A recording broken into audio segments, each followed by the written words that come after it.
ఆరోగ్యశ్రీ అంత గొప్ప ఫ్లాగ్షిప్ ప్రోగ్రామ్ని పూర్తి స్థాయిలో అమలు చేయకపోవడానికి కారణం ఏంటి? అండ్ మీ గవర్నమెంట్ ఈ విషయంలో ఎలాంటి చొరవ తీసుకుంటుంది? 2019లో మనం కనుక చూసుకున్నట్టయితే ఆరోగ్యశ్రీ ప్రొసీజర్స్ 1059 ఉండేది. మా ముఖ్యమంత్రి గారు 3257 ప్రొసీజర్స్కి తీసుకొచ్చారు. టీడీపీ హయాంలో 742 హాస్పిటల్స్ ఉన్నాయి. జగనన్న వచ్చాక 2350 హాస్పిటల్స్ వరకు కూడా రాష్ట్ర ప్రజల కోసం ఈ రోజు పనిచేస్తా ఉన్నాయి. ఆరోగ్య సురక్షితం మీద క్యాంప్ పెడుతున్నారా అంటే మీరు కంపల్సరిగా చూపించుకోవాలని ఉంది. తీసుకెళ్లి మరుక్షణం బెస్ట్ లో కొంచెం గెట్ట కనపడుతుంది అన్నారు. నేనేం చేయాలి భగవంతుడా, నా పరిస్థితి బాగాలేదు.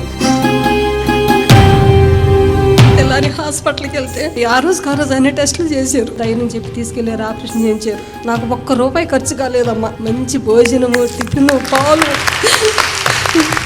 అన్ని ఫ్రీగా ఇచ్చారు.